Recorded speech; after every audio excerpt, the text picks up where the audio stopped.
Assalamualaikum warahmatullahi wabarakatuh. Bismillahirrahmanirrahim. Alhamdulillahi rabbil alamin. Wa bihi nasta'inu ala umurid dunya waddin. Wassalatu wassalamu ala asyrafil anbiya'i wal mursalin. Sayyidina wa habibina wa syafi'ina wa qurrati a'yunina wa maulana Muhammadin wa ala alihi wa ashabihi wa dzurriyyatihi ajma'in. Amma ba'd. Asyhadu an la ilaha illallah wa asyhadu anna Muhammadar Rasulullah wa ufawwidu amri ilallah innallaha basirum bil ibad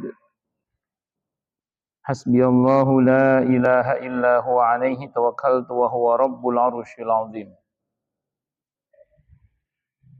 Qala Allah ta'ala fi kitabihil karim hikayatan an nabiyillahi Musa alaihi salam. Rabbi syrah li sadri wa yassir li amri wahlul 'uqdatam min lisani yafqahu qawli.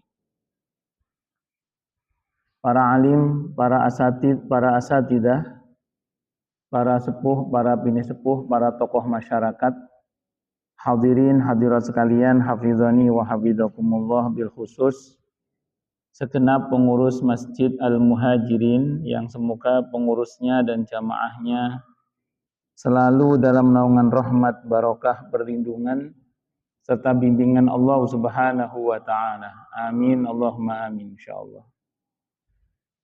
Allahumma inna nas'aluka ilman nafi'a wa rizqan thayyiba wa amalan mutaqabbala wa fatahallahu lana futuhal arifin.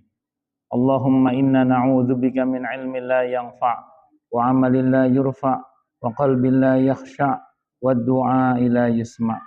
Allahumma ati anfusana taqwaha wa zakkiha anta khairu man zakkaha anta waliyuha wa maulaha. Allahumma barik lana fi sya'bana wa balighna ramadhana. Semoga Allah berkahi Sya'ban kita semua dan Allah hinggakan kita ke Ramadan dalam keadaan sehat wal afiyah, dalam ketaatan kepada Allah dan Rasulnya Muhammad sallallahu alaihi wasallam, dan semoga kita semua lulus sebagai alumnus terbaik Ramadan dengan gelar muttaqin, bahkan lil muttaqina imama. Amin Allahumma amin insyaallah. Para jamaah sekalian, hafizani wa hafizakumullah, masih melanjutkan kajian kita tentang Matan Abi Syuja' atau kitab takrib karya Abi Syuja' rahimahullah rahmatan wasi'ah wa rahimallahu ulama al-muslimin. Qala al-muallif rahimahullahu ta'ala wa nafa'ana bihi wa bi'ulumihi fid dharain amin. Bismillahirrahmanirrahim. Kali ini kita insyaallah akan membahas mengenai zakatul fitri, karena yang terkait secara erat dengan Ramadan itu adalah zakatul fitri. Sehingga kalau ada bayi yang lahir sebelum waktu tenggelamnya matahari di bulan Ramadan, maka dia wajib dikeluarkan zakatul fitrinya. Termasuk juga ketika ada orang yang meninggal saat tenggelamnya matahari di bulan Ramadan, itu juga diwajibkan dikeluarkan zakatul fitrinya, karena sudah memasuki saat di mana wajib dikeluarkan zakatul fitrinya. Ini di dalam kitab ini ya, di dalam kitab Fathul Qorib ini, atau dalam kitab takrib ini, atau dalam madhab Syafi'i secara umum. Walaupun nanti ada beberapa pendapat-pendapat yang berbeda dengan itu, tapi karena kita ngaji kitab takrib, kita ngaji madhab Syafi'i, begitulah kira-kira kesimpulan sederhananya terkait dengan zakatul fitri ini. Pertama, saya ingin bicara tentang masalah zakat dulu. Apa zakat itu? Dalam kitab ini disebutkan zakat itu wahiyya lughatan an-nama'u. Zakat itu secara bahasa artinya tumbuh. Jadi zakat itu secara bahasa artinya apa? Tumbuh. Makanya kalau ada orang hartanya tidak tumbuh, sementara dia mencapai nisabnya dan dia jenis harta yang wajib dikeluarkan zakatnya, maka ada pendapat yang mengatakan ya cukup sekali saja zakatnya. Contoh misalnya ada seseorang, saya punya jamaah di Pondok Bambu itu dapat warisan emas 2 kilo Pak Haji. Dapat warisan emas 2 kilo. Dia bingung ngeluarin zakatnya itu. Nah, singkat kata singkat cerita, zakat emas seperti itu kan sudah pasti mencapai nisabnya. Kalau sudah mencapai haulnya wajib dikeluarkan zakatnya. Pertanyaannya ini tiap tahun apa sekali aja. Maka kalau kita sepakat dengan pendapat yang mengatakan bahwa zakat itu artinya tumbuh, kalau kemudian emasnya itu enggak tumbuh, maksudnya ya segitu aja enggak nambah-nambah, maka cukuplah zakatnya sekali, karena tidak tumbuh itu gitu. Tapi kalau koleksi emasnya nambah terus, berarti tumbuh ya. Nah, kalau tumbuh berarti tiap tahun. Tiap tahun di mana emas itu masih mencapai nisab dan haulnya. Ini pendapat yang pertama. Kalau pendapat yang kedua ya wajibnya zakat mal secara umum itu nisab dan haul. Jadi kalau mencapai nisab dan haulnya, kalau memang hartanya masih mencapai nisabnya, begitu sampai di haulnya ya wajib dikeluarkan zakatnya. Saya secara pribadi lebih condong pada yang kedua. Untuk pribadi saya sendiri ya, lebih condong pada yang kedua itu. Pokoknya kalau emasnya masih mencapai nisabnya, begitu mencapai haulnya dikeluarkan zakatnya 2,5%. Karena saya punya keyakinan mana qasad malun min shadaqatin. Jadi harta itu tidak akan berkurang hanya karena dikeluarkan zakatnya atau sedekahnya. Itu keyakinan saya. Makanya kalau saya condong pada pendapat yang kedua, walaupun bagi yang berkeberatan tidak ada masalah untuk mengeluarkan sekali. Yang penting keluarkan haknya, jangan sampai tidak dikeluarkan haknya. Karena harta yang tidak dikeluarkan kewajibannya, yang kewajiban di dalamnya itu atau haknya itu bercampur dengan hak orang lain. Nah, kalau bercampur dengan hak orang lain itu merusak harta kita itu sendiri. Makanya wajib dikeluarkan begitu mencapai nisab dan apa tadi? Haulnya tadi itu. Nah, sementara syar'an secara syar'i, istilah syar'inya zakat itu adalah ismun, satu nama, limalin untuk harta maksusin yang tertentu. Jadi tidak semua harta wajib dikeluarkan zakatnya. Karena dia untuk jenis harta tertentu saja. Panjenengan punya mobil pribadi, rumah yang dihuni, itu enggak ada zakatnya itu. Tapi kalau panjenengan mobilnya direntalkan, rumahnya disewakan, nanti kena zakat ijarah. Kena zakat sewa menyewa, jual manfaat. Jual mobil sama jualan mobil itu beda. Jual rumah sama jualan rumah itu beda. Orang kalau jual mobil, jual rumah, itu tidak kena zakat seketika. Ketika rumahnya laku atau ketika mobilnya laku. Nah, ini berbeda dengan jualan mobil dengan jualan rumah. Sebagian pendapat mengatakan laku nggak laku, namanya itu barang dagangan, barang perniagaan harus dihitung zakatnya dengan dikira-kirakan. Walaupun nanti ulama tidak sepakat dalam masalah ini, tapi secara umum begitulah. Yang ada dalam mazhab Syafi'i itu begitu. Dan masih banyak lagi lah yang lain-lainnya itu. Kuda itu lebih mahal daripada sapi, daripada kambing. Tapi kuda itu sependek yang saya ketahui, tidak ada zakat peternakan kuda itu tidak ada. Nah, sapi, kambing, onta itu ada zakatnya. Intan permata itu lebih mahal daripada emas. Lebih mahal daripada emas dan perak.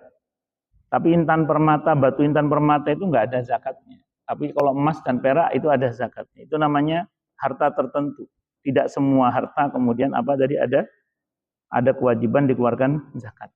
Karena dia nama untuk harta tertentu, tidak semua harta. Allahu Akbar.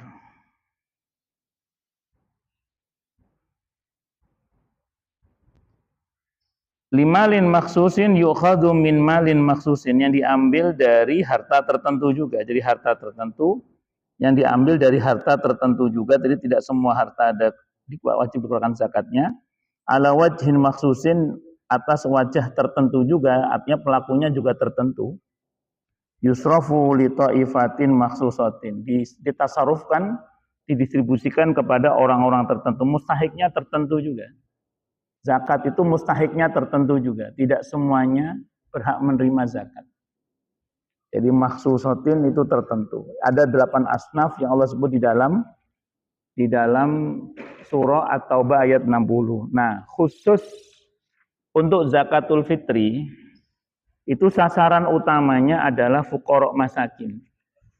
Karena sebelum diwajibkannya zakatul mal, sependek yang saya baca ya, dalam fikih sunnah yang saya baca itu, sebelum diwajibkannya harta, sebelum diwajibkannya zakat mal secara umum itu, justru yang pertama diwajibkan adalah zakatul fitri ini. Dengan mustahik fuqara masakin. Kemudian turun surah At-Taubah ayat 60, mustahiknya bertambah menjadi 8 asnaf. Mustahiknya menjadi berapa? 8 asnaf dalam hal ini. Nah, tujuan utama disyariatkannya zakatul fitri itu memang berbeda dengan zakatul mal pada umumnya. Kalau zakatul fitri itu tujuan utamanya sebagaimana namanya zakat untuk berbuka. Harapannya fuqara masakin pas Idul Fitri bisa makan dan berbuka.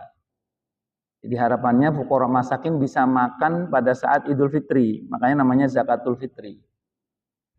Beda dengan zakatul mal. Kalau zakatul mal itu lebih kepada untuk pemberdayaan ekonomi sebenarnya. Makanya pendistribusian zakatul mal itu sepatutnya jangan konsumtif sebenarnya. Kecuali zakatul fitri. Kalau zakatul fitri memang konsumtif. Harapannya fuqara masakin bisa makan saat Id. Tapi kalau zakatul mal itu sepatutnya pendistribusiannya itu jangan konsumtif kalau bisa. Tapi produktif dan atau solutif. Produktif itu misalnya dalam bentuk modal usaha, beasiswa sekolah, atau solutif, pelunasan hutang misalnya.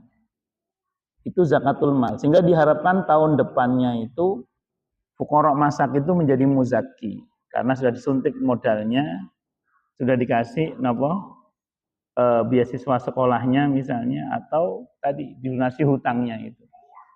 Nah, itu kalau zakatul mal. Ya, kalau zakatul mal pendistribusiannya Anda undang 1.000 orang ke rumah, per orang dapat 200.000 atau 100.000, itu namanya BLT. Bantuan langsung telas itu namanya. Bantuan langsung amblas. Ya boleh juga sih, cuman nggak sesuai dengan tujuan utama disyariatkannya zakatul mal itu. Kita kalau baca sejarah sahabat Mu'adz bin Jabal radhiyallahu anhu, saat beliau oleh Sayyidina Umar radhiyallahu anhu ditunjuk jadi gubernur di Yaman. Di masa Nabi kita Muhammad sallallahu alaihi wasallam, sahabat Mu'adz bin Jabal radhiyallahu anhu itu ditunjuk sebagai hakim tinggi di Yaman. Begitu di masa Sayyidina Umar radhiyallahu anhu, beliau diangkat menjadi gubernur di Yaman. Itu beliau hanya dalam waktu 3 tahun kemiskinan di Yaman habis. Tahun pertama menjabat sebagai gubernur, sebagian zakat kaum muslimin di Yaman dikirim ke pusat, ke Madinah. Sayyidina Umar marah. Ini Mu'adz apa-apaan ini? Kok dikirim ke pusat? Bukankah yang berhak atas zakatnya orang Yaman adalah fuqara masakinnya Yaman? Kenapa kok ada yang dikirim ke pusat? Kata sahabat Mu'adz bin Jabal radhiyallahu an, yaitu sudah cukup, fuqara masakinnya sudah dibagi, itu lebihnya. Tahun kedua itu separuh lebih zakatnya orang Yaman dikirim ke pusat. Marah juga itu Sayyidina Umar radhiyallahu an itu. Ini Mu'adz apa-apaan ini? Kok dikirim ke pusat lagi zakatnya orang Yaman? Bukannya yang paling berhak atas zakatnya orang Yaman adalah fuqara masakinnya Yaman. Ini kenapa kok dikirim ke pusat lagi? Kata sahabat Mu'adz bin Jabal radhiyallahu anhu, ya itu lebihnya. Fuqara masakinnya semakin tidak ada di sini. Itu lebihnya ada itu. Tahun ketiga 100% zakatnya orang Yaman dikirim ke pusat, ke Madinah. Sayyidina Umar marah besar. Apa sudah habis orang miskin di Yaman? Kok sampai dikirim ke pusat semua? Kata sahabat Mu'adz, sudah habis. Itu 100% zakatnya orang Yaman dikirim ke pusat semua. Gubernurnya Mu'adz bin Jabal radhiyallahu anhu 3 tahun mimpin Yaman, kemiskinan di Yaman selesai. Itu Mu'adz bin Jabal radhiyallahu anhu. Nah, di antara caranya tadi itu bahwa zakatul mal itu didistribusikan dalam bentuk modal usaha, beasiswa sekolah misalnya kalau kita ya, dalam bentuk pelunasan hutang misalnya. Makanya produktif gitu, sehingga fuqara masakin yang tahun ini mungkin masih menjadi mustahik, tahun depannya udah jadi muzaki. Kenapa? Karena dibantu permodalannya. Sayyidina Umar sendiri radhiyallahu anhu menginstruksikan kepada amil-amil zakat itu ketika mendistribusikan zakat, apa kata beliau? Intung fiqu tuhnu. Itu perintahnya Sayyidina Umar itu. Intung fiqu, jika kalian mendistribusikan harta zakat itu tuhnu, bikin orang yang diberi itu kaya. Nanti baca dalam sirah itu. Satu orang miskin di masa Sayyidina Umar diberi modal usaha plus rumah plus budak. Itu dari uang zakat. Satu orang miskin di masa Sayyidina Umar itu Pak Haji, dikasih modal usaha plus rumah plus budak. Budak itu karyawan kalau kita sekarang.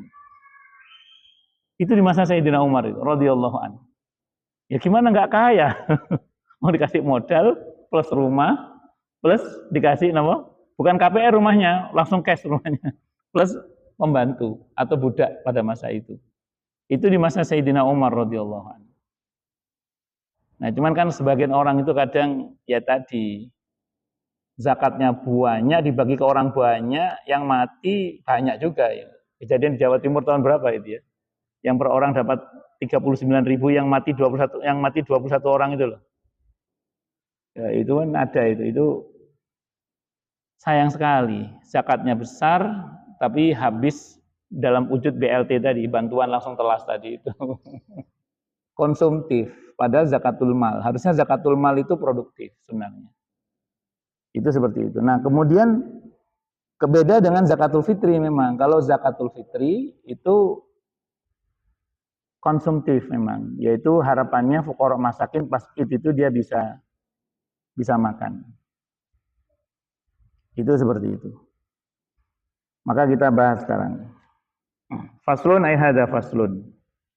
Wa tajibu, dan wajib apa zakatul fitri, zakat fitri itu bisalah sati asya'a, dengan sebab 3 hal ini. Yang pertama al-islami, Islam.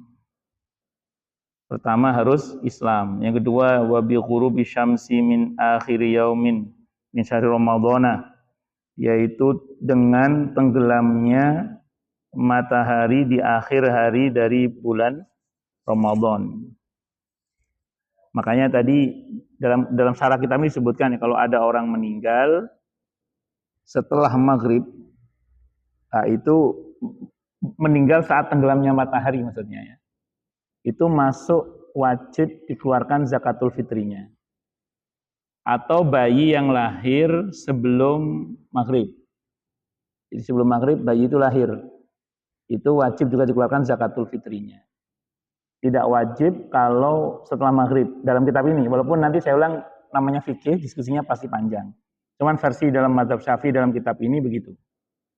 Saya ulang ya, ada orang meninggal, maghrib meninggal, Ramadan terakhir, maghrib meninggal, itu tetap wajib dikeluarkan zakatul fitrinya. Kemudian yang kedua, bayi yang lahir sebelum maghrib. Kalau setelah maghrib, ulama beda pendapat. Cuma kalau dalam kitab ini tidak wajib dikeluarkan zakatul fitrinya.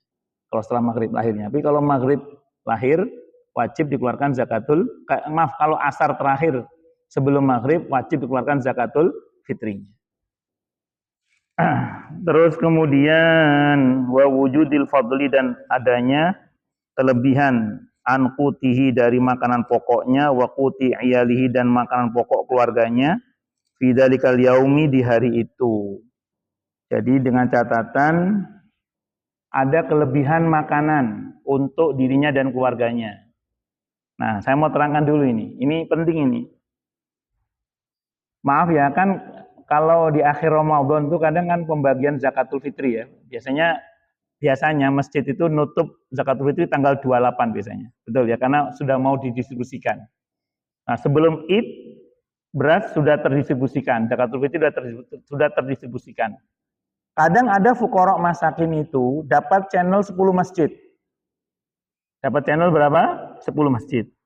Satu masjid dapat 5 kilo misalnya. Dapat 5 kilo. Itu satu orang, belum kalau nanti anaknya, suaminya atau apa, 5 kilo. Sehingga pada bulan Ramadan itu misalnya terkumpullah di rumahnya itu beras misalnya 50 kilo, misalnya gitu, 50 kilo. Untuk makan hari itu suami istri anak lebih lah itu ya. Nah saat lebih itu dia wajib zakatul fitri itu. Nah masalahnya kadang sebagian orang rumah merasa saya miskin kok, saya nggak usah zakatul fitri. Ada sebagian orang itu nggak zakatul fitri karena merasa dirinya miskin, padahal beras di rumahnya itu melebihi kebutuhan. Atau uang di dompetnya melebihi kebutuhan. Atau keberadaan hartanya yang untuk apa? Untuk makan sehari-hari itu lebih gitu. Lebih dari kebutuhan hari itu misalnya. Nah, ini hati-hati karena ini zakat diri. Zakatul fitri itu zakat diri. Oh berarti dari beras yang dia peroleh dari zakat itu dia keluarin zakat lagi dong? Iya, enggak apa-apa. Emang nyatanya dia mampunya dari situ? Misalnya loh ya misalnya. Kecuali kalau memang betul-betul tidak mampu, nggak ada lagi kecuali itu dan masyarakat kalau dia mengeluarkannya, wallahu a'lam. Tapi dalam konteks kekinian ya. Tapi kalau menurut aturan syariatnya sih begitu. Dan percayalah, nggak usah khawatir bahwa harta itu nggak akan berkurang hanya karena dikeluarkan sedekahnya atau zakatnya. Itu seperti itu. Wa yuzaki dan dia berzakat an nafsihi untuk dirinya. Wa amman talzimuhu nafaqatuhu dan zakat atas nama orang-orang yang dia wajib menafkahinya. Minal muslimin ada kalangan orang-orang Islam, so'an satu so'. Satu so' itu 2 liter 4 ons atau 2 liter setengah atau 2 liter 7 ons. Kalau saran saya dibulatkan saja 3 kilo gitu. Kalau liter 3 liter setengah. Kalau mau dibulatkan ya 4 liter gitu. Karena zakat itu lebih boleh kurang jangan. Mingkuti baladihi dalam bentuk makanan pokok satu negerinya. Jadi wajib kita ini ngeluarin zakat kita sendiri. Karena kini kita bicara kepala keluarga ya. Termasuk kita wajib ngeluarin zakatnya orang-orang yang kita wajib menafkahinya. Siapa contohnya? Istri kita. Istri kita wajib ngeluarin zakatul fitrinya. Yang kedua, anak-anak kita yang memang masih dalam tanggungan kita. Kecuali mereka udah berkeluarga, udah mampu, beda bab. Termasuk juga pembantu rumah tangga yang serumah dengan kita. Itu nafkahnya kita yang tanggung itu. Kan pembantu rumah tangga ada 2 macam ya. Ada yang kayak karyawan itu, pulang pergi, pulang balik. Ya, jadi dia tidak tinggal bersama dengan kita, sehingga dia tidak dalam tanggungan kita. Tapi ada juga pembantu itu yang serumah dengan kita, makan bersama kita, tinggal bersama kita. Maka ini dalam tanggungan kita ini, yang model begini. Orang tua, kalau orang tua tidak mampu, anak wajib menafkahi orang tua. Maka anak juga wajib mengeluarkan zakatnya orang tuanya. Termasuk kalau orang tua punya anak yang tidak mampu, walaupun dia sudah menikah, anak wajib mengeluarkan zakat fitrah anaknya, zakatul fitri anaknya. Nanti silakan dibuka dalam bab tentang nafkah ya. Termasuk yang wajib menafkahi orang tua adalah anak yang mampu kalau orang tuanya tidak mampu. Demikian juga kalau anak tidak mampu, sementara orang tuanya mampu, orang tua wajib menafkahi anaknya. Maka mereka yang dalam tanggungan kewajiban kita untuk menafkahinya, kita wajib melakukan zakatul fitrinya. Saya ulang, tentu kalau kita mampu. Itu seperti itu. Zakatul fitri dalam kitab ini menggunakan qutul balad. Menggunakan makanan pokok satu negeri. Saya ulang, bukan menggunakan uang berarti. Bukan menggunakan uang. Ada di antara 4 madhab yang bolehkan menggunakan uang, tapi dalam madhab Syafi'i menggunakan makanan pokok satu negeri. Kalau di kita beras lah. Apa boleh Ustaz kalau pakai uang? Dalam madhab Hanafi boleh, tapi dilebihkan, jangan pas. Dilebihkan. Jadi kalau misalnya 2,5 kilo beras, kalau beras yang bagus kan 15.000, 30, 45, 50, 60, 70 lah kalau untuk pakai uang. Dilebihkan. Jadi jangan dipaskan kalau pakai uang. Itu dalam mazhab Hanafi. Tapi kalau dalam mazhab Syafi'i ya makanan pokok satu negeri itu. Qutul balad itu. Dan sebenarnya aturan mainnya itu makanan pokok satu negeri yang baik ya. bukan yang kita makan. Walaupun ada pendapat yang mengatakan yang kita makan, cuman yang saya lebih condong kepada yang baik. Syukur-syukur yang terbaik. Anda tahu kenapa? Maaf ya, sebagian panjenengan kan mungkin ada yang makan beras hitam ya. Atau beras merah, karena udah nggak berani makan beras putih lagi. Pertanyaannya, apakah fuqara masakin kita mau makan beras hitam sama beras merah? Tidak semuanya. Bahkan sebagian udah nggak makan nasi, makan kentang sama jagung. Misalnya. Bahkan ada yang nggak makan nasi karena diet makan buah sekarang misalnya. Apa terus mau zakat buah? Nggak bisa. Makanya gunakanlah makanan pokok satu negeri, yaitu beras yang baik. Gitu aja. Jadi nggak harus apa yang kita makan. Nggak harus apa yang kita makan, karena apa yang kita makan belum tentu orang mau. Ya. Non saya sebagian kita makannya macam-macam baju ini. Nah, ini hati-hati ini. Pokoknya beras yang baik. Syukur-syukur beras yang paling baik. Syukur-syukur. Bukan yang paling baik ya, sekedar baik kualitas seratnya ya, tapi baik dalam arti enaknya itu. Karena justru yang seratnya tinggi malah kurang enak ya. Enggak semua fuqara masakin mau soalnya. Wa qadruhu khamsatu artalin, kadar beratnya kira-kira 5 ukuran ada 5 artol, liternya Irak, wasulusun bil Iraqi. Ya kalau pakai kilogram sekarang kita itu ya 2 kilo, ada yang mengatakan 2 kilo 4 ons, ada yang mengatakan 2 kilo setengah, ada yang mengatakan 2 kilo 7 ons. Kalau saya biasanya saya bulatkan 3 kilo kalau saya pribadi ya. Karena melebihkan zakat tidak apa-apa, kurang tidak boleh zakat itu. Terus kemudian yang kedua, atau liter, kalau liter 3 kilo, 3 liter setengah. Kalau saya 4 liter biasanya. Wis tak naik. Lebih boleh zakatul fitri itu, kurang jangan. Nah, itu seperti itu. Ini berkaitan dengan zakatul fitri.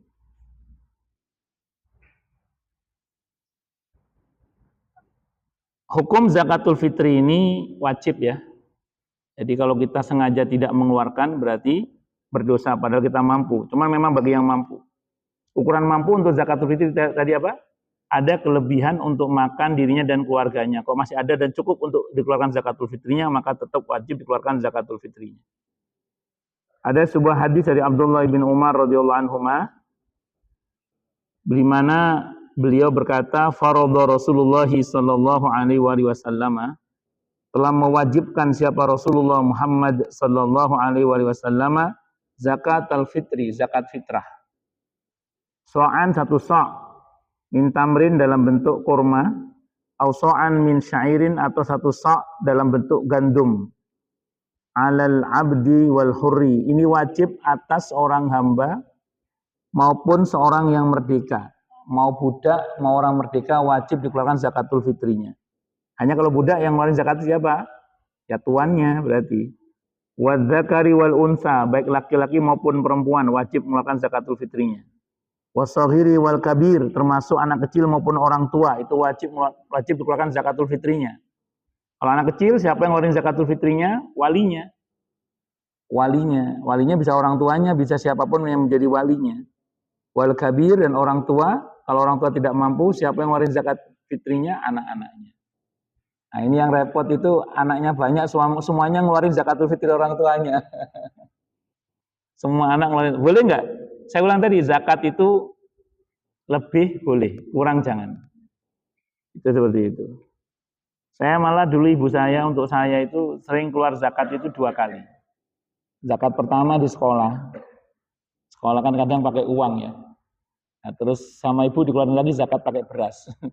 Ke fuqara masakin sekitar rumah biasanya. Jadi saya itu dari kecil udah biasa ngeluarin zakat 2 kali, itu udah biasa. Dan itu nggak ada masalah. Karena zakat itu lebih boleh, kurang jangan. Itu zakat. Wa amara minal muslimin, dari kalangan orang-orang yang Islam, wa amara biha an tuaddiya qabla khurujin nas ila shalah, dan ini diperintah sebelum manusia keluar untuk sholat Id. Karena kalau sudah orang keluar untuk sholat Id kok belum bayar zakatul fitri, maka oleh Nabi dianggap itu sedekah biasa.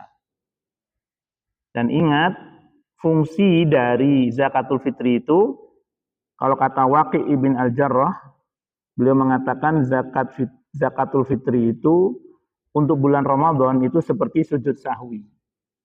Seperti sujud sahwi ketika sholat, zakat ketika seperti sujud sahwi ketika sholat, di mana zakatul fitri itu menutup kekurangan saat puasa sebagaimana sujud sahwi menutupi kekurangan sholat. Itu dalam kitab Al-Mughnil Muhtaj dan kitab Al-Majmu' Syarhul Muhadzab itu sebutkan demikian. Jadi zakatul fitri itu ibarat sujud sahwi bagi sholat, menyempurnakan apa yang kurang. Ramadan kita pasti banyak kurangnya. Yang mata jelalatan, yang kadang mulut suka direm, susah direm, yang mungkin pikiran masih kotor ini itu. Nah, itu kurang-kurangnya itu insya Allah ditutup pakai zakatul fitri karena dia serupa dengan sujud sahwi dalam hal ini. Saya kira ini dulu yang bisa saya sampaikan, semoga bermanfaat. Silakan yang mau tanya dulu. Kalau nggak ada saya teruskan, maksud saya gitu. Silakan. Kalau ada yang mau tanya, protes, marah boleh silakan. Masalah itu masalah yang lain boleh. Atau masalah Ramadan juga boleh. Monggo silakan kalau ada. Kalau nggak ada berarti jelas semua. Oke, monggo Pak Haji, monggo Pak Haji. Oke, monggo Pak Haji.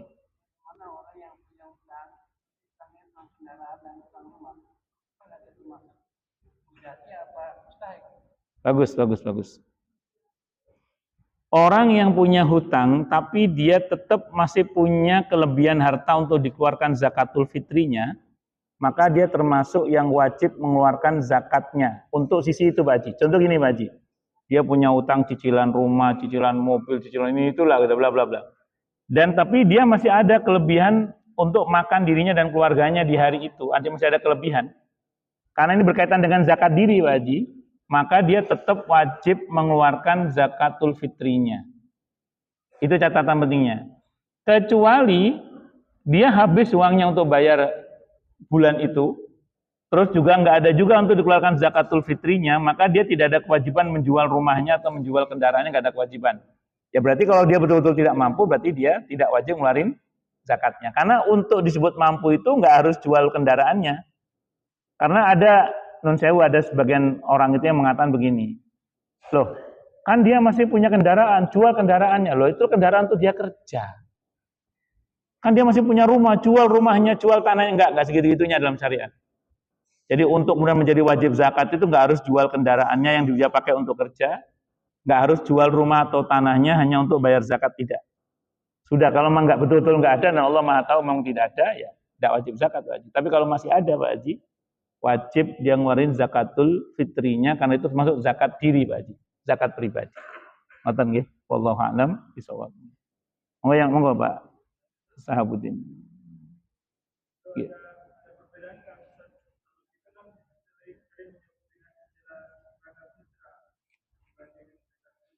Ya. Ya, sependek yang saya pahami di dalam riwayat-riwayat yang ada termasuk di dalam kitab fikih itu babnya namanya zakatul fitri, bukan zakatul fitrah. Kalau fitrah, ya ala fitratil Islam berarti kesucian. Sementara kalau fitri itu dari kata futur yang berarti makan atau kembali berbuka, iftar, dari kata berbuka itu. Maka Idul Fitri itu artinya kembali berbuka sebenarnya.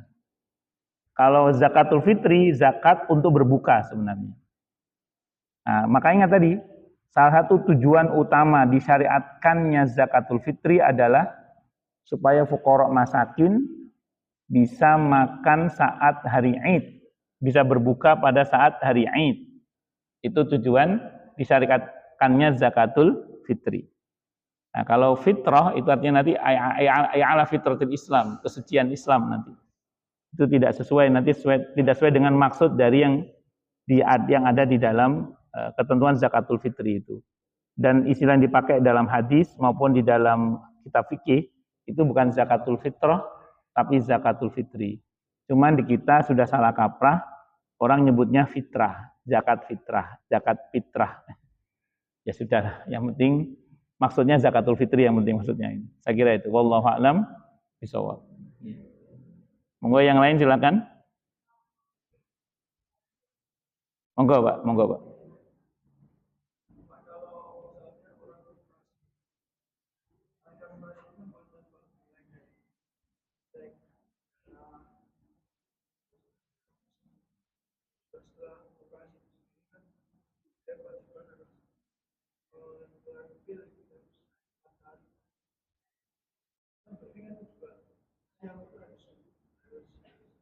Ya.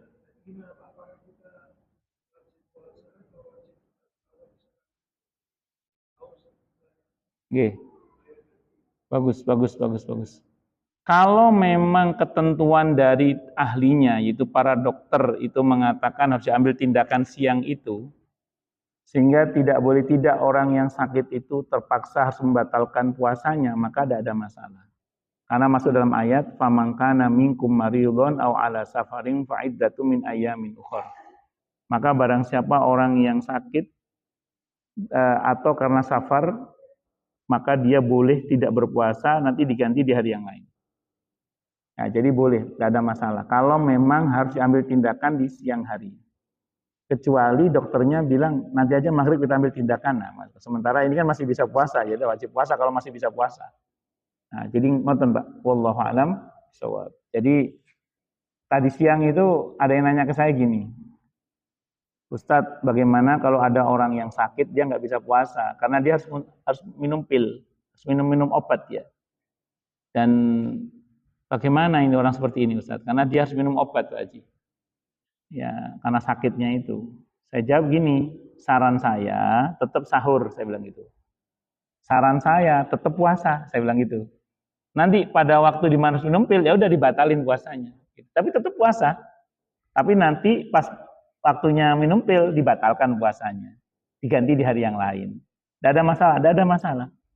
Terus dia nanya ke saya, bagaimana caranya Ustaz ya supaya saya tetap dapat pahala puasa? Dia nanya gitu, karena dia kan tidak bisa puasa karena sakit kan. Maka saya jawab, oh gampang Pak, bantu orang lain puasa Pak. Saya bilang. Bantu orang lain puasa, Bapak akan dapat pahala puasa yang sama dengan dia. An-Nisa ayat 85 itu ya. May yashfa' syafa'atan hasanatan yakul lahu nasibu minha. Siapa yang memberikan pertolongan yang baik, maka dia akan dapat pahala yang sama dengan pertolongan tersebut atau yang ditolong tersebut. Di sini kan ada merbot masjid, ada imam masjid, ada guru TPQ mungkin. Kita bantu sahurnya mereka. Kita bantu buka puasanya mereka. Apalagi kalau buka puasa kan banyak yang transisi ini, misalnya kita menyediakan takjilnya. Udah, kita dapat pahala yang sama dengan mereka yang puasa pada hari itu. Karena bantuan kita dengan izin Allah Subhanahu wa Ta'ala. Islam itu mudah dan indah dalam hal ini. Ngatan lagi, wallahu a'lam bishawab. Ngatan. Ada lagi yang lain mungkin? Monggo, kalau ada.